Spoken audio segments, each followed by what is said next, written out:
शरद पवार कोणता कधी डाव खेळतात हे कुणालाच कळत नाही, किंवा शरद पवार समजायला 100 जन्म घ्यावे लागतात ही आपले विश्वप्रवक्ते हे नेहमी बोलतात. पण नेहमी अमित शहा महाराष्ट्राच्या तसेच भारताच्या राजकारणामध्ये कधी काय करतील याचा हे अंदाजसुद्धा लावू शकत नाहीत. महाराष्ट्रामध्ये अमित शहा आले, रायगडावरती जाऊन झुकले, नमन केलं, शिवरायाला अभिवादन केलं आणि येथूनच सगळी काही चक्र त्यांनी फिरवले गेले.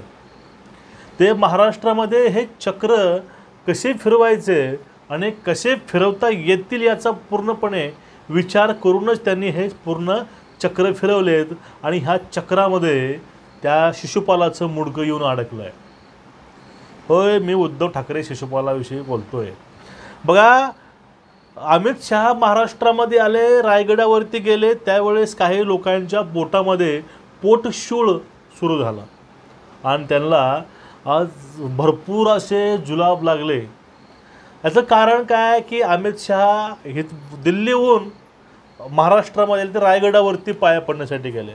पण किती दिल्लीचे नेते हे महाराष्ट्रामध्ये येतात, त्यांनी आतापर्यंत कधी रायगडाचे पायही चालवले नाहीत आणि आपले महाराष्ट्रामधील चाणक्य त्या स्वयंघोषित तेही 40 वर्षानंतर रायगडावरती गेले होते. मग अमित शहा महाराष्ट्रामध्ये का आले होते, त्यांची आताच याची गरज काय होती, त्याने नेमका कुठला खेळ करून गेला आहे ह्याची आज प्रचिती लोकांना आली. तेही अमित शहा महाराष्ट्रातून गेल्यानंतर आणि एक असं प्रकरण काल घडलं त्यामुळं. आता एकनाथ शिंदेंनी जाऊन भेटले पुण्यामध्ये आणि मुंबईमध्ये. एकनाथ शिंदेमुळं यांची एक प्लेन हुकली, त्यांना वेळ झाला बोलण्यामध्ये, चर्चा करण्यामध्ये. मग त्यावेळेस मीडियामध्ये काही अशा बातम्या पेरल्या गेल्या, अशा बातम्या सांगितल्या गेल्या. त्या बातम्या अशा होत्या की अमित शहा पुढे, शिंदे झुकले, शिंदे घाबरतात, देवाभाऊंनी गेमच केला, शिंदेंचा गेमच केला, देवेंद्र फडणवीसांनी आदल्या गाठीनं शिंदेंचा काटा काढला, शिंदेंना आता पर्यायच नाही. ह्या सगळ्या गोष्टी, शिंदे ताटाखालचं मांजर आहे काय न काय. आणि शेवटी तर त्यांनी एक वोंडका आणि त्यावर उभारलेला बकरा दाखवला लोकांना एक्सवरून, की हा बकरा म्हणजे हे आहेत आणि खाटे ह्यांना यांचा बळी देणार. यांची बुद्धीची आम्हाला भरपूर कीव येते ह्या लोकांचे. पण यांच्या बुद्धीविषयी, त्यांना येणाऱ्या कीवविषयी आपल्याला या व्हिडिओतनं बोलायचं नाही. आता अमित शहानं येऊन सगळ्या भाकरीच फिरवल्या यांच्या, आणि यांचा बाजार जो मांडला होता हा बाजार त्यांचा उठवला, ही 100% गोष्ट आपल्याला या ठिकाणी मानता येईल. आता घडलं असं की शिंदे ही शिवतीर्थावरती भोजनाकरता गेले. शिवतीर्थ सर्वांना माहिती आहे, माननीय राज ठाकरे साहेबांचं घर. त्यावरती एकनाथ शिंदे हे जेवणाकरता स्नेह भोजनाकरता त्या ठिकाणी गेले. मग एकनाथ शिंदे राज ठाकरेंच्या घरी जेवणासाठी गेले, त्यावरून जे काल जे नेरेटिव्ह चालू झालं होतं की आता शिंदे युतीतनं बाहेर पडणार, अमुक तमुक काय काय, म्हणजे युतीमध्ये फूट पडावी असे हे चाय बिस्कुटवाले असे नेहमी बातम्या पसरवतात. मग त्याच बातम्याला आज प्रत्युत्तर मिळालं आहे. कारण शिंदेसाहेबांनी पाठीमागे सांगितलं होतं, जे काही आपल्याला करायचं आहे ना, आपल्याला ते आपल्या कामातून करून दाखवायचं, त्यांनी कामातून करून दाखवलं आहे. आता समविचाराचे जर दोन माणसं एकत्रित येत असतील तर त्यावेळेस चर्चा काय होत असेल हे पूर्ण जणांना माहिती आहे. जर उद्धव ठाकरे आणि शरद पवार एकत्रित आले, त्याने विचार केला, ते कुठला विचार करतील, कुणाला टोमणा मारायचा, कुठल्या प्रकारे उकरून काढायचं, ते हे विचार करतील. पण ज्यावेळेस शिंदे, राज ठाकरे ज्यावेळेस हे एकत्रित येतील त्यावेळेस विचार काय करतील, त्याचा विचार नेमका काय असेल हेही पाहणं खूप महत्त्वाचं आहे. आणि त्यांच्या जे कालच्या 2 भेटी होत्या अमित शहाच्या आणि शिंदेसाहेबांच्या, यातूनच सगळी काही गेम महाराष्ट्रामध्ये हा पुढला आखला गेला आहे याची आज खात्री आम्हाला पटली आहे.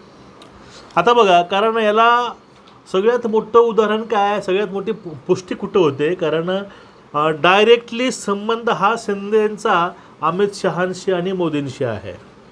कारण शिवसेना या पक्षाचे ते सर्व आहेत आणि सध्या भाजपचे श्रेष्ठी अमित शहा मोदी साहेब आहेत, त्यामुळे डायरेक्ट त्यांचा संबंध हा शहांशी आणि मोदींशी असतो. त्यांच्याशी विचार विनिमय करून त्यांनी आखणी केली आहे BMCची. सध्या महाराष्ट्रामध्ये भविष्यामध्ये काही दिवसावरती महानगरपालिकेच्या निवडणूक आलेल्या आहेत, याची आखणी त्यामधून झालेली आहे. त्यावेळेस काय बोललं गेलं, शिंदे म्हणले की रायगडात पालकमंत्रीपद आम्हाला द्या. शिंदेंनी याच्या जाऊन चाड्या सांगितल्या, जाऊन ह्याचं बोललं त्याचं बोललं. ह्या सगळे यांचे फेक नेरेटिव्ह दूर झाले आहेत. आता राज ठाकरे आणि त्यानंतर एकनाथ शिंदे जर एकत्रित त्यांनी BMC लढवली एकमेकांच्या सहकार्याने, तर BMCवरती हा झेंडा महायुतीचा 100% लागणार आणि जे काही उरले सुरले शिवसेना आहे ते त्या ठिकाणातून हद्दपार होणार. ही 100% काळ्या दगडावरची पांढरी रेघ आहे. आता या विषयावरती भाजपचे आमदार प्रवीण दरेकर यांना प्रश्न विचारला गेला मीडियाच्या माध्यमातून, न्यूज चॅनलच्या माध्यमातून. त्यावेळेस प्रवीण दरेकर म्हणतात राजकारणामध्ये काहीही होऊ शकते आणि आम्हाला याचा आनंद होईल. दोनही हिंदुत्ववादी, हिंदू विचाराचे, समविचाराचे जर नेते एकत्र येऊन काहीतरी पुढचा विचार करत असतील तर आम्हाला याचा आनंदच होईल आणि यातून आम्हाला काही आमची शंका नाही किंवा आमची हरकत नाही, आम्ही यातून खुश आहोत, असा दरेकरांनी या ठिकाणी सांगितलं. त्यांनी अजून सांगितलेली आहे की राजकारणामध्ये काहीही होऊ शकतं आहे. पण हे काहीही होऊ शकतं आहे, हे काहीही उद्धव ठाकरेसोबत महायुतीचं होऊ शकणार नाही. कारण या विषयावरती वारंवार देवाभाऊनं आपला खुलासा दिलेला आहे. आणि यानंतर नरेश मस्के जे खासदार आहेत शिंदे साहेबाचे, त्यांनी हे सांगितलं आहे की समविचारी आहोत आम्ही आणि समोर BMCच्या निवडणुका आहेत, त्यामुळं ह्या जे काही गोष्टी आहेत त्या गोष्टी होत आहेत. म्हणजे काय, एकूणच काय, जे आजची त्यांची कालची भेट होती शिंदे साहेबांची आणि राज ठाकरे साहेबांची, ही भेट ही ऐतिहासिक तर होतीच, कारण हे दोघंही नेहमी एकमेकांशी बोलतात. कारण ह्या दोघांचाही मुळात यांच्यावरती बाळासाहेबांच्या विचारांचा पगडा आहे. पण ते विचारसरणी घेऊनच राज ठाकरे बाहेर पडले होते आणि नंतर शिंदेही बाहेर पडले त्यातनं. त्या दोघांचीही विचारसरणी, जी विचाराची जी दिशा आहे ती दिशा आणि दशा एकच आहे. त्या विचाराच्या प्रेरणेतून ती प्रेरणा समोर घेऊन मुंबईच्या विकासाकरता हे दोघं जर एकत्रित आले तर ह्या दोघांच्या तावडीतून जी मुंबई आहे ते आता सुटणार आहे. दोघं कोण? आदित्य ठाकरे, उद्धव ठाकरे. आणि या ठिकाणी मुंबईचा कायापालट, तसेच जे काही भविष्यामध्ये जे काही बांधणी आहे ते सुद्धा व्यवस्थित होईल.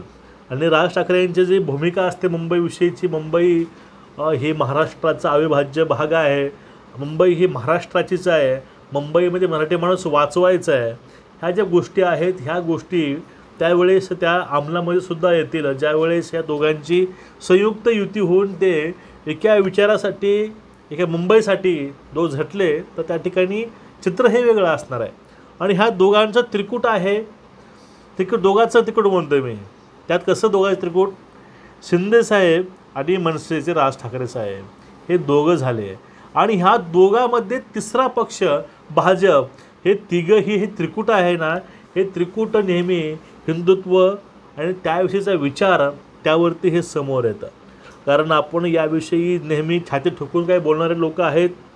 उरलेल्या शिवसेनेचे ते म्हणतात की हिंदुत्व आम्ही स्वीकारले, आमच्याकडे हिंदुत्व आहे. आणि ज्यावेळेस हनुमान चालिसा म्हणणाऱ्या राणे दंपत्यावर ते राजद्रोहाचा गुन्हा करतात. अहो, महाराष्ट्रामध्ये संतांच्या भूमीमध्ये आज जरी कोणी रामांचं कोणी तर भक्त हनुमान त्यांचं कोणी चालिसा वाचत असेल त्याच्यावरती राजद्रोहाचा गुन्हा दाखल करणारे हे आपलेच मागचे मुख्यमंत्री होते. आणि त्या ठिकाणी रामगिरी महाराजांनी जे वक्तव्य केलं होतं यांच्या पाठीमागं खंबीरपणे उभं राहणारे हे एकनाथ शिंदे साहेब होते. त्यातूनच लोकांनी ओळखून घेतलं नेमकं महाराष्ट्रामध्ये बाजू कुठली नेमकं लावून धरते कोण आणि त्यावरती खरं उतरते कोण हे महाराष्ट्रानं बघितलेलं आहे. ते परत सांगायचं नाही. नाशिकमध्ये पालघरमध्ये ती झाला होती हत्या साधूंची, तेही महाराष्ट्रानं पूर्ण बघितलेली आहे. हो, असे असंख्य प्रकरणं आहेत. पण या ठिकाणी जे अमित शहा साहेबाविषयी भाजपविषयीची जे विष ओकलं होतं 2 दिवसापूर्वी, ते विष खूप भयानक होतं आणि ते दाखवायचा प्रयत्न हाच केला होता की भाजप कसं लहान लहान पक्षाला गिळतं, भाजप कसं लहान लहान पक्ष संपवतं, भाजपनं आता आपलं काम करून घेतलं आहे, भाजप हे शिंदेंना उघड्यावर पाडेल. हे काही अशा गोष्टी आहेत. ह्या गोष्टी लोकांपर्यंत पोहोचवायचे कामं काल मीडियानं प्रामाणिकपणाने केलेलं आहे. त्यांचा प्रामाणिकपणा ते त्यांच्या मालकासोबत प्रामाणिक आहे. पण त्यांनी जो काय मुद्दे मांडले काल, ते मुद्देही महाराष्ट्रानं बघितले आणि त्यावेळी थोडेसे कार्यकर्ते थोडे नर्वस होते त्यांची त्या बातम्या ट्रायल ऐकून. पण त्याचा सगळ्यांचा उलगडा आज होऊन गेला आहे. फायनली अमित शहा महाराष्ट्रामध्ये आले होते, पण महाराष्ट्रामध्ये येऊन अमित शहानी 2 हिंदुत्ववादी, 2 मराठी विचारी लोकांना सोबत आणून ते महाराष्ट्रातून परत दिल्लीसाठी रवाना झाले. आता या बातमीवरनं आता उद्या सकाळचा भोंगा किंवा आज भोंगा कसा वाजणार आहे याची कल्पना तुम्ही करत असालच. कारण त्यांना आता चांगला विषय मिळाला. अजून ते कुठले कुठले ॲलिगेशन लावतील ह्या गोष्टी पाहण्यासारख्या आहेत.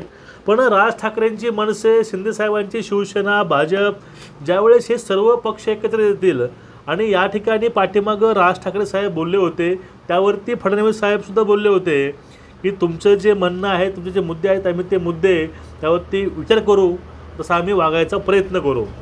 आणि त्यामध्ये सगळ्यात असे मुद्दे होते हिंदुत्वाविषयीचे, नदीचे, सर्व गोष्टीचे. याची आता सध्या ज्यावेळेस या ठिकाणी राज ठाकरे हे सोबत येतील त्यावेळेस याचा पण याच्याकडे वाटा असणारच आहे. आणि त्यावेळेस जो काही महाराष्ट्राचा विकास होणार आहे तेही अतिशय महत्त्वाचा आणि चांगला असणार आहे. पण या ठिकाणी भोंग्याच्या तारा तोडून त्याचा तुंतुना अमित शहानं केला आहे, एवढी गोष्ट खरी आहे. आणि यांच्या भाकऱ्या सगळ्या पळवल्या जातात, सगळ्या भाकऱ्या फिरवल्यात आणि ह्यांचं सगळं जबरदस्त कांड हे अमित शहानं केलं आहे. आणि एकनाथ शिंदेंना हलक्यामध्ये घेऊ नये. आता ते नेहमी शिंदे बोलायचे मला हलक्यात घेऊ नका, मला हलक्यात घेऊ नका. हे शिंदेसाहेब काय म्हणायचे, त्यावेळेस का म्हणत होते, हे आता लोकांना कळतं आहे. कारण शिंदे हा एक मुरलेला नेता आहे. शिंदेंनी आताचा विचार नाही केला, शिंदेंनी हा विचार पुढचा केला आहे. त्यांना शिवसेना वाढवायची आहे, त्यांना शिवसेना संपवायची नाही, एवढं यातून दिसून येतं आहे. तुमचं एकूणच या विषयावरती मत काय नक्कीच आम्हाला कळवा. व्हिडिओ जास्तीत जास्त शेअर करत चला, चॅनलला सबस्क्राईब करा, बेल आयकॉन दाबा, कारण तुमच्यापर्यंत ते व्हिडिओ येत राहतील. आणि सर्वांना विनंती आहे व्हिडिओ शेअर करत झाले, कमेंट करत चला तुमचं या विषयावरती मत काय आणि तुम्हाला पुढचे व्हिडिओ कुठले पाहिजे असतात. नमस्कार, उद्या भेटू परत. जय हिंद, वंदे मातरम.